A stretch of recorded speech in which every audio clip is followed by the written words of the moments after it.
میں 1993 سے مکہ میں آنے لگا ہوں. میرے گھر کے لیے دعا کریں کہ برکت ہو جائے. برکت ہے تو آ رہے ہو اللہ کے حرم میں.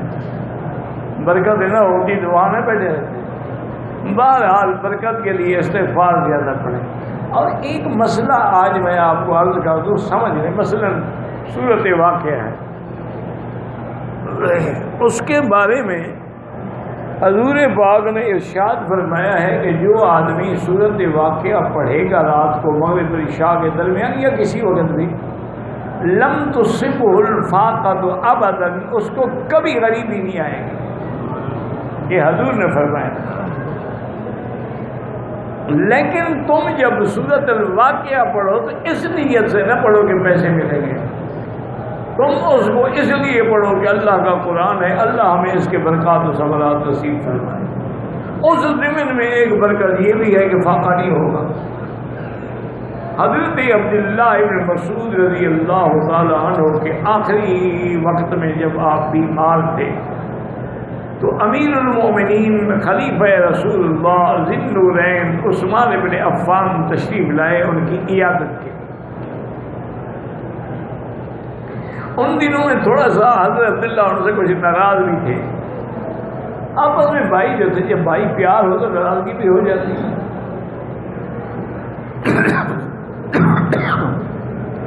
انہوں نے سلام کیا اور پوچھا کہ ماذا تشتکی, کیا تمہیں کیا تکلیف ہے؟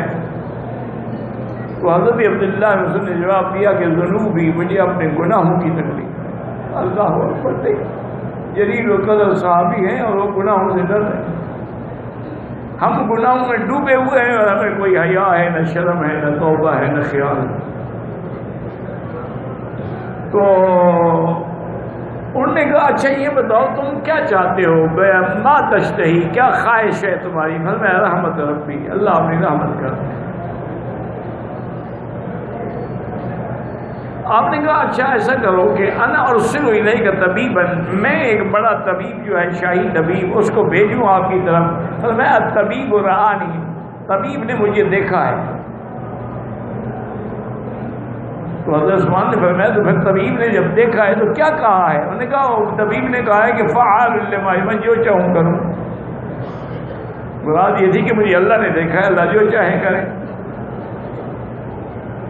انہوں نے کہا اچھا ایسا کرو کہ میں بیت المال میں, اللہ کا شکر ہے بہت پیسہ ہے, تو میں تمہارے لیے کچھ پیسے بھیج دوں.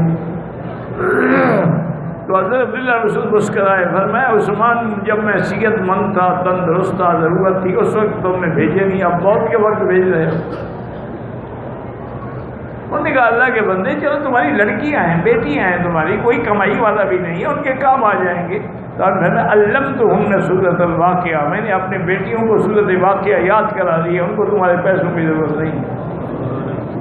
تو سورۃ الواقعہ کی ایک برکت تو ہے ہی ہے, لیکن تم اس نیت سے نہ پڑھو. یہی وجہ ہے کہ ہمارے وظائف میں فائدہ نہیں ہوتا. ہم اس لیے پڑھتے ہیں کہ پیسے ملے, پیسے ملے, پیسے ملے.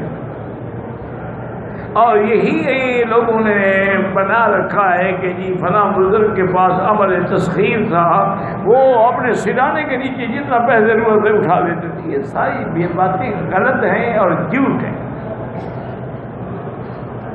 اچھا اسی طرح کہتے ہیں جی فلاں بزرگ نے جنات کو تابع کیا ہوا تھا, ان کو جو حکم دیتے تھے وہ جنات لے آتی. یہ شریعت میں ناجائز ہے کہ ایک غیر مخلوق کو بغیر اس کے کسی جرم کے غلام بنا کے کام لیا جائے. یہ تو حرام ہے, ناجائز ہے.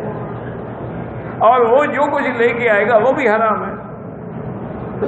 اس لیے ہمیشہ یاد رکھیں, قرآن پڑھیں, وظیفہ پڑھیں, اللہ کی رضا کے لیے پڑھیں, اور ساتھ یہ بھی دعا کریں کہ یا اللہ اس کے پڑھنے سے جو برکات و ثمرات ہیں وہ بھی ہمیں نصیب فرما دیں. ویڈیو کے نیچے سبسکرائب کے بٹن پہ کلک کریں, بیل کے آئیکن پہ کلک کیجئے تاکہ ہر نئی ویڈیو کی نوٹیفیکیشن آپ کو مل جائے.